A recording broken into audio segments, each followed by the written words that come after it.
Now, Bethesda have recently released some gameplay footage from Dishonored, which we're particularly interested in because we actually played through this level. This is a mission ago. We played through at EJX, isn't it? Yeah, the Clockwork Mansion, basically. I mean, we already recorded our thoughts on this. Basically, we're going to talk you through the actual bit of gameplay now. So the only difference with this, I know this is being played through as Emily Caldwin. We both played through as Corvo. Yeah. So there'll probably be a few differences in terms of abilities. Now, so for example, she's got the domino ability there. What this does is it links people together. And then when you kill one of them, it basically kills all of them. Or if you knock out one, then it knocks out all of the people. Yeah, so there you go. You can see that other guy's going down. You also noticed she had a far reach move there. That's basically her version of the blink move. When we played it with Corvo, he had a blink. So it's basically a short range teleport that you can use to either blink across a corridor so you're not seen, or you can blink up behind someone and melee kill them.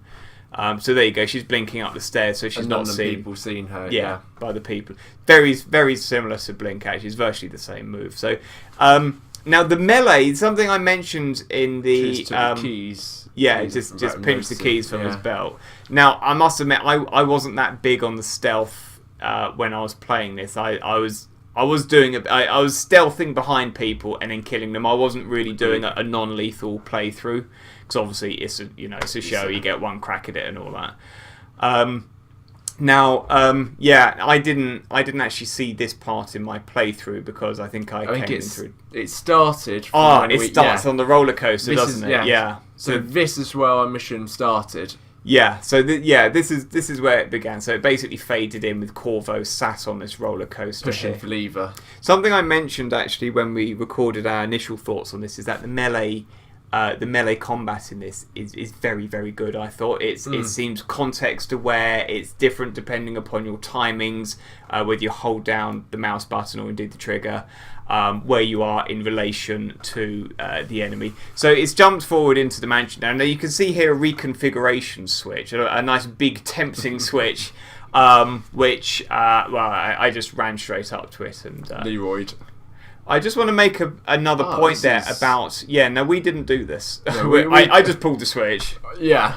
Yeah, you did too. So basically what she did, you notice she got a gun out. Basically, the left D-pad selects 4 different abilities. One of those is blink, and these are all mapped to the left trigger. So blink is the default. There's 2 crossbow abilities. One's a sleep dart, and one's just a normal crossbow blade. Yeah. And then one's a bullet, so just a normal bullet from the gun. Yeah. So I suspect what she's going to do there is either put her to sleep or blink behind her and knock her out. I mean, I wasn't going for non-lethal on my playthrough. I was just killing them, to be honest. It makes more difference in the final game because it sort of gives you a running total and then changes it. Yeah. Although with this, there's probably someone person who's played this mission has probably played this mission several times. Yeah, it's for exactly. A big gameplay trailer. So exactly. So what she's doing here, so she's knocked the guy out, and then it's not that non-lethal. She's just thrown her out of a high-rise window. Them clockwork soldiers were a pain in the arse to... Yeah, those you can see in the background there was like a mechanical robot. They actually come to life a little bit later on, and they are a pain in the arse. So this is an ability that Corvo doesn't have, Shadow Stalk, or it wasn't at least unlocked for our part of the playthrough.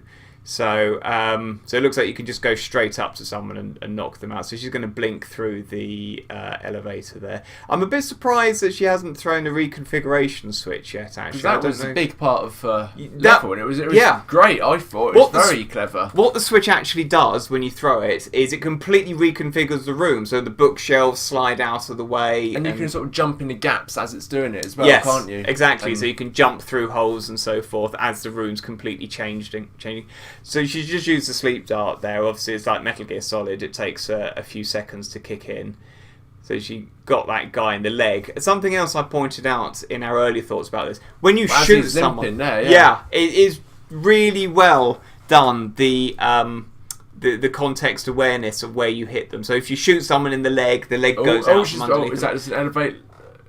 No, it's not. I don't think that's a reconstruction. No, it's just the elevator. You got excited over nothing. Yeah. God, I have to keep a bucket of water here. The elevator sort of brought a room down, not an elevator as such. So I remember killing these two in my playthrough. Yeah, I recall that as well. I suspect this person probably won't. No, because I was playing it really like heads on. I was just like running into the danger, killing people. Leroy Jenkins. I wasn't really stealthing at all. Mesmerise. Okay, so this is another thing that Corvo didn't have in the demo. So mesmerise, so it kind of hypnotise them. I get the feeling as well. This they've got a lot more abilities unlocked. Yeah, I think you're right. I think Corvo will probably be able to use a lot more of these abilities in the final game. We got to this point a completely different way, didn't we? Like going through for elevators and rooms. I would really have liked this vision ability in our game. Yeah. This part of the level was a bitch. For you, I found this bit alright. Of course you did, yeah.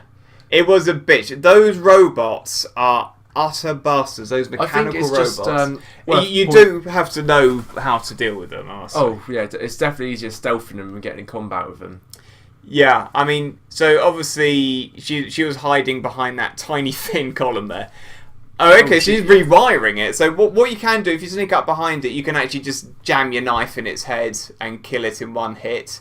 If it starts fighting you head to head, you're in trouble. See, I found equipping a gun, if you aimed for its arms, you could take it out in about 3 hits and 1 dagger. Yeah, its arms do drop off. One of the games I was trying to think of actually that handled context awareness of where you shoot them was called Soldier of Fortune. I was trying to remember what that was called, and of course it came to me after we'd done the video. So this is the guy that you're actually supposed to be getting out of here. So what he does, he gives a little speech and then he passes it out. Oh, and then it skipped the difficult part. Oh yeah, it skipped. There's a lot more. It just skipped the hard part.